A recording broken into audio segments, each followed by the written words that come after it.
Hi all earnest അക്കാഡമിയുടെ മറ്റൊരു വീഡിയോയിലേക്ക് സ്വാഗതം.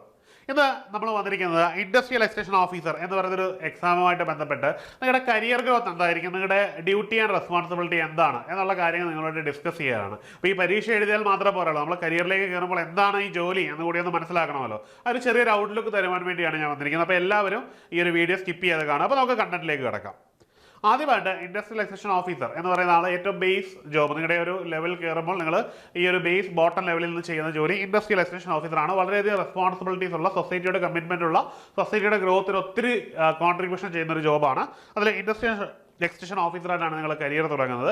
അടുത്തെന്ന് പറഞ്ഞാൽ അസിസ്റ്റന്റ് ഡിസ്ട്രിക്ട് ഇൻഡസ്ട്രിയൽ ഓഫീസർ എന്ന് പറയുന്നൊരു തസ്തികയാണ്. കുറച്ചും കൂടി റോൾ ആൻഡ് റെസ്പോൺസിബിലിറ്റീസ് കൂടുതലുള്ള, ഒരു അർദ്ധ ജില്ല മുഴുവൻ നോക്കേണ്ടെന്ന് വരുന്ന, ഉത്തരവാദിത്തത്തോടുകൂടി നോക്കേണ്ടി വരുന്ന ഒരു റോളാണ്. പ്രത്യേകിച്ചും പാലക്കാട് പോലുള്ള ജില്ലയിലേക്കാണ് വരുന്നതെങ്കിൽ ധാരാളം ഉത്തരവാദിത്തങ്ങളുള്ള ഒരു തസ്തികയാണ് അസിസ്റ്റന്റ് ഡിസ്ട്രിക്ട് ഇൻഡസ്ട്രിയൽ ഓഫീസർ എന്ന് പറയുന്നത്. അടുത്തെന്ന് പറഞ്ഞാൽ അസിസ്റ്റന്റ് ഡയറക്ടർ എന്ന് പറയുന്ന ഒരു തസ്തികയാണ്. ഇത് അത്യാവശ്യം വളരെ വലിയൊരു തസ്തികയാണ്. ധാരാളം റോൾസ് ആൻഡ് റെസ്പോൺസിബിലിറ്റീസ് ഉള്ളതാണ്. അതിലെല്ലാം ഉപരി നിങ്ങൾക്ക് സ്റ്റാറ്റസ് ഓറിയൻറ്റഡ് ആയിട്ടുള്ളൊരു തസ്തികയാണ്. അതിനുശേഷം അസിസ്റ്റന്റ് ഡയറക്ടറിൽ നിന്ന് നിങ്ങൾക്ക് പ്രൊമോഷൻ കിട്ടിയാൽ നിങ്ങൾ ആവുന്ന പോസ്റ്റ് എന്ന് പറഞ്ഞാൽ ഡെപ്യൂട്ടി ഡയറക്ടറാണ്. ഡെപ്യൂട്ടി ഡയറക്ടർ എന്ന് പറയുന്ന ഒരു തസ്തികയിലേക്കാണ് നിങ്ങൾ എത്തുന്നത്.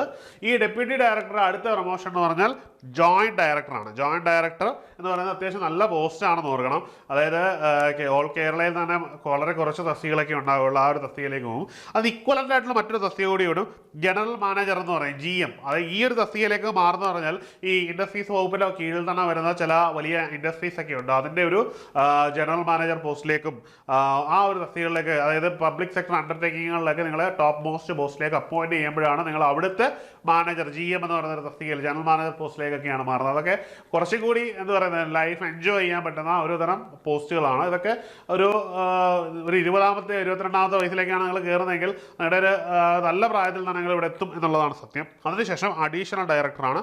പൊതുവെ ഈ ഒരു പോസ്റ്റ് വരെയൊക്കെയാണ് എല്ലാവരും എത്തുന്നത്. പിന്നെ സർവീസ് ഉള്ളവർക്ക് എന്ത് പറ്റും, സർവീസ് ഉള്ളവർക്ക് ഉറപ്പായിട്ടും ഡയറക്ടർ വരെ ആവാനുള്ള ഭാഗ്യമുണ്ടാകും. അത് അത്യാവശ്യം വലിയ പോസ്റ്റാണ്, വലിയ തസ്തികയാണ്. ഭാഗ്യം ഒരു ഘടകമാണ് ഈ ഡയറക്ടർ പോസ്റ്റിലേക്കൊക്കെ എത്താനുള്ളത്. ആ ഒരു ഘട്ടത്തിലേക്ക് നിങ്ങൾ എല്ലാവരും എത്തട്ടെ എന്ന് ആഗ്രഹിക്കുന്നു, അങ്ങനെ ആശംസിക്കുന്നു. അപ്പോൾ ഇങ്ങനെ ഇത്രയും വലിയ കരിയർ ഗ്രോത്ത് ഉള്ള ഒരു ഡിപ്പാർട്ട്മെൻറ്റിലേക്കാണ് നിങ്ങൾ കയറാൻ പോകുന്നത്. അതായത് നിങ്ങളുടെ കരിയർ ഒട്ടും മോശമാകില്ല എന്നുള്ളതാണ്. റിട്ടയർമെൻറ്റ് ടൈമിൽ നിങ്ങൾ വലിയൊരു തസ്തികയിൽ നിന്നായിരിക്കും റിട്ടയർമെൻറ്റ് ആകുന്നത്. വലിയ ശമ്പളം വാങ്ങുന്ന, വലിയ റിട്ടയർമെൻറ്റ് ബെനിഫിറ്റ് ഉള്ള ഒരു തസ്തികയിൽ നിന്നായിരിക്കും നിങ്ങൾ റിട്ടയർ ആയി പോരാൻ പോകുന്നത് എന്നുള്ളത് സുനിശ്ചിത ഉറപ്പിച്ച് പറയാൻ പറ്റും ഇതിൽ കയറി കഴിഞ്ഞാൽ.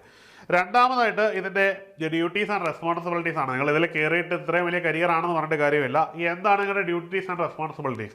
ഡീറ്റെയിൽ ആയിട്ട് പറയുന്നില്ല, ബ്രീഫായിട്ട് അങ്ങ് പറയാം. നിങ്ങളുടെ ജോലി ചെയ്യാൻ പോകുന്ന വ്യവസായ വകുപ്പുമായിട്ട് ബന്ധപ്പെട്ടായതുകൊണ്ട് തന്നെ ഒരു നാടിൻ്റെ അല്ലെങ്കിൽ ഒരു സ്റ്റേറ്റിൻ്റെ മുഴുവനായിട്ടുള്ള വ്യവസായ വളർച്ചയെ നിങ്ങൾ വലിയ രീതിയിൽ കോൺട്രിബ്യൂട്ട് ചെയ്യുന്നുണ്ട്. തമിഴ്നാടിൻ്റെയും തെലങ്കാനയുടെയൊക്കെ ഒരു ഗ്രോത്ത് വെച്ച് നോക്കുമ്പോൾ അതിനൊക്കെ അവർ എത്രത്തോളം കോൺട്രിബ്യൂട്ട് ചെയ്യുന്നു എന്ന് ചോദിച്ചാൽ അതിൻ്റെ ഏറ്റവും ബോട്ടം ലെവലിൽ ഏറ്റവും കൂടുതൽ കോൺട്രിബ്യൂട്ട് ചെയ്യുന്ന ഇത്തരം ഉദ്യോഗസ്ഥരാണ്. അപ്പം നമ്മൾ ആ ഒരു പദവികളിലേക്കാണ് നിങ്ങൾ എത്താൻ പോകുന്നത്. കേരളത്തിൽ വരാൻ പോകുന്ന മാറ്റത്തിൻ്റെ ദീപശിഖ എന്നത് നിങ്ങൾ ഓരോരുത്തരും ആയിരിക്കുമെന്ന് നമുക്ക് കരുതാം. അപ്പം പ്രധാനമായിട്ട് നിങ്ങളൊരു മീഡിയേറ്ററായിട്ട് വർക്ക് ചെയ്യേണ്ടി വരും. അതായത് ഇൻഡസ്ട്രീസും ഒപ്പം തന്നെ ഗവൺമെൻറ്റുമായിട്ടുള്ള മീഡിയേറ്ററായിട്ട് വരുന്നുണ്ട്. ഇനി ഫെസിലിറ്റേറ്ററായിട്ട് മാറേണ്ടി വരും. ഗവൺമെൻറ് കൊടുക്കുന്ന ഫെസിലിറ്റീസ് ഇൻഡസ്ട്രിയിലേക്ക് എത്തിക്കുവാൻ വേണ്ടി. കാരണം ഇന്ന് കേരളം, ഇന്ത്യ മുഴുവൻ മത്സരങ്ങളാണ്. ഓരോ സ്റ്റേറ്റുകളും അവരുടെ വ്യവസായം കൊണ്ടുപോകാൻ വേണ്ടി അതിനൊരു ഫെസിലിറ്റേറ്ററായിട്ട് മാറേണ്ടി വരും. ഇനി ഗവൺമെൻറ് പോളിസീസ്, ഗൈഡൻസ്, ഇതൊക്കെ കമ്പനികളിലേക്ക് എത്തിക്കേണ്ട ഒരു അഡ്വൈസറായിട്ട് മാറേണ്ടി വരും. അവർക്ക് ഫെസിലിറ്റി ചെന്ന് കൊടുക്കേണ്ടുന്ന ഒരു ഏജൻ്റായിട്ട് മാറും. അത്തരത്തിലുള്ളൊരു റെസ്പോൺസിബിൾ നിങ്ങൾ ചെയ്യേണ്ടി വരും. ഇനിയും ഏറ്റവും ലേറ്റസ്റ്റ് ടെക്നോളജീസും മെത്തേഡും അഡോപ്റ്റ് ചെയ്തുകൊണ്ട് ഇൻഡസ്ട്രിയൽ പ്രാക്ടീസിനെ കൺവെർട്ട് ചെയ്ത് മാറ്റേണ്ടുന്ന ഉത്തരവാദിത്തങ്ങളുണ്ടാവും. ഏറ്റവും ഫീസിബിൾ ആയിട്ടുള്ള ഇൻഡസ്ട്രിയൽ ടെക്നോളജീസ് ഇംപ്ലിമെൻറ്റ് ചെയ്യാൻ വേണ്ടി. അതായത് ഇൻഡസ്ട്രീസിന് ബുദ്ധിമുട്ടുണ്ടാകരുത്, ഗവൺമെൻറ്റിന് ബുദ്ധിമുട്ടുണ്ടാകരുത്, ജനങ്ങൾക്ക് ബുദ്ധിമുട്ടുണ്ടാകാത്ത രീതിയിൽ ഇത് ഫെസിലിറ്റേറ്റ് ചെയ്ത് മാറ്റേണ്ടുന്ന ഉത്തരവാദിത്തം ഉണ്ടാവും. ഇനി ഓർഗനൈസേഷണൽ സ്ട്രക്ചറിൽ വരുന്ന മാറ്റങ്ങൾ, അതായത് തൊഴിലാളികളും തൊഴിലും ഒക്കെ ആയിട്ട് ബന്ധപ്പെട്ട് വരുന്ന പ്രശ്നങ്ങളിൽ ഒരു അമൈക്കബിൾ സൊല്യൂഷൻ കണ്ടെത്തുന്ന ഒരാളായിട്ട് നിങ്ങൾ മാറേണ്ടി വരും. അങ്ങനെ ഓവറോൾ ഒരു വലിയ നിങ്ങളുടെ ലൈഫിനെ സംബന്ധിച്ചിടത്തോളം നിങ്ങളുടെ സ്കില്ല് എല്ലാ രീതിയിലും ഡെവലപ്പ് ചെയ്തെടുക്കാനുള്ള റോൾസ് ആൻഡ് റെസ്പോൺസിബിലിറ്റീസ് ഉള്ള ഒരു വ്യക്തിയായിട്ട് നിങ്ങൾ മാറും നിങ്ങളുടെ കരിയറിൽ എന്നുള്ളത് യാതൊരു സംശയമില്ലാത്തൊരു കാര്യമാണ്. അപ്പം ഇതാണ് നിങ്ങളുടെ ഡ്യൂട്ടീസ് ആൻഡ് റെസ്പോൺസിബിലിറ്റി ഒരു ഓവറോൾ പറഞ്ഞാണ്. നിങ്ങൾക്ക് ഇതിൽ ഡീറ്റെയിൽ ആയിട്ട് എടുത്തെടുത്ത് പറഞ്ഞിട്ട് നിങ്ങൾക്ക് വായിച്ച് നോക്കാവുന്നതാണ്. ഇതൊരു ഔട്ട്ലൈൻ ആണ്. ഇതൊക്കെ തന്നെയാണ് നിങ്ങളുടെ റെസ്പോൺസിബിലിറ്റീസ് എന്നുള്ളത്. അതൊരു ഔട്ട്ലൈനായിട്ട് പറഞ്ഞതേ ഉള്ളൂ. അപ്പോൾ ഇത്രയൊക്കെയാണ് നിങ്ങളുടെ കരിയർ ഗ്രോത്ത്, നിങ്ങളുടെ റോൾസ് ആൻഡ് റെസ്പോൺസിബിലിറ്റീസും. ഇനി മറ്റൊരു കാര്യം എന്ന് പറഞ്ഞാൽ ഇത്രയും റോൾസും റെസ്പോൺസിബിലിറ്റീസും ഇത്രയും കരിയർ ഗ്രോത്തും ഉള്ള ഒരു തസ്തികയിലേക്ക് എത്രയും പെട്ടെന്ന് നിങ്ങൾ കരിയറിൽ എത്തുക എന്നുള്ളതാണ്. അപ്പോൾ ഈ കോഴ്സ് എടുത്തിട്ടില്ലാത്തവരോട് പറയാനുള്ളതെന്ന് പറഞ്ഞാൽ നമ്മളൊരു പുതിയ സ്റ്റഡി പ്ലാൻ ഇംപ്ലിമെൻറ്റ് ചെയ്തിട്ടുണ്ട്. അതായത് കുറച്ച് ക്ലാസ്സുകൾ മുമ്പോട്ട് പോയിട്ടുണ്ട്. അതുകൊണ്ട് നിങ്ങൾ ദുഃഖിക്കേണ്ട. നമ്മൾ കൃത്യമായിട്ടുള്ളൊരു സ്റ്റഡി പ്ലാൻ നിങ്ങൾക്ക് തരുന്നുണ്ട്. അത് വെച്ച് നിങ്ങൾക്ക് പ്രിപ്പയർ ചെയ്തുകൊണ്ട് ഇപ്പം പഠിച്ച് അഡ്വാൻസ്ഡ് ആയിട്ട് നിൽക്കുന്നവർക്കൊപ്പം എത്തത്തക്ക രീതിയിൽ നിങ്ങളെ കൊണ്ടെത്തിക്കുന്ന ഒരു സ്റ്റഡി പ്ലാൻ നമ്മൾ ഇംപ്ലിമെൻറ്റ് ചെയ്തിട്ടുണ്ട്. അതുകൊണ്ട് തന്നെ കോഴ്സ് എടുക്കാൻ വൈകിപ്പോയി എന്ന് കരുതേണ്ട. ഉടൻ തന്നെ നിങ്ങൾ ഈ കോഴ്സ് എടുക്കുക. ഓണം പ്രമാണിച്ച് നമ്മൾ ഈ കോഴ്സിന് 40% വരെ ഡിസ്കൗണ്ട് നിങ്ങൾക്ക് പ്രൊവൈഡ് ചെയ്യുകയാണ്. അപ് ടു 40% ആണ്. അപ്പം എല്ലാവരും ഈ ഒരു ഓപ്പർച്യൂണിറ്റി നിങ്ങൾ യൂട്ടിലൈസ് ചെയ്യണം. നമ്മുടെ ക്ലാസ്സിൽ ലോകത്തിൻ്റെ ഏത് കോണിലും നിങ്ങൾക്ക് പഠിക്കാമെന്നുള്ളത് ഏറ്റവും വലിയ അഡ്വാൻറ്റേജ് ആണ്. അപ്പം മറക്കണ്ട, എത്രയും പെട്ടെന്ന് നിങ്ങൾ ഈ കോഴ്സ് എടുക്കുക. ഇനി മറ്റൊരു കാര്യം എന്ന് പറഞ്ഞാൽ നമ്മൾ ഇൻഡസ്ട്രിയൽ എക്സ്റ്റൻഷൻ ഓഫീസറിൻ്റെ ഒരു ബുക്ക് പബ്ലിഷ് ചെയ്തിരുന്നു. അതായത് റാങ്ക് ഫയൽ പബ്ലിഷ് ചെയ്തിരുന്നു. അൺഫോർച്യുനേറ്റ്ലി അത് സോൾഡ് ഔട്ട് ആയിട്ടുണ്ട്.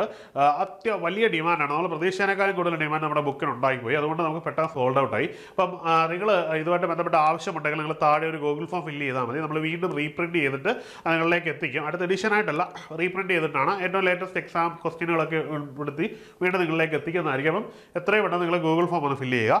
ഇനി പറയാനുള്ളതെന്ന് പറഞ്ഞാൽ നമ്മൾ ഇൻഡസ്ട്രിയൽ എക്സ്റ്റൻഷൻ ഓഫീസറുടെ ഒരു rank booster test series practice ചെയ്യുന്നുണ്ട്. അപ്പോൾ നമ്മുടെ കോഴ്സ് എടുത്തവരും ഇനി കോഴ്സ് എടുത്തിട്ടില്ലാത്തവരും മറ്റേതെങ്കിലും രീതി സെൽഫായിട്ട് പ്രിപ്പയർ ചെയ്യുന്നവരൊക്കെ മസ്റ്റായിട്ട് ചെയ്യേണ്ട ഒരു കാര്യം എന്ന് പറഞ്ഞാൽ ഈ 5000-ലധികം പ്രീവിയസ് ഇയർ ക്വസ്റ്റ്യനുകൾ ഉൾപ്പെടുത്തിക്കൊണ്ട് പ്രോബബിൾ ക്വസ്റ്റ്യനുകൾ ഉൾപ്പെടുത്തിക്കൊണ്ട് തയ്യാറാക്കിയിരിക്കുന്ന ക്വസ്റ്റ്യൻ ആണ്.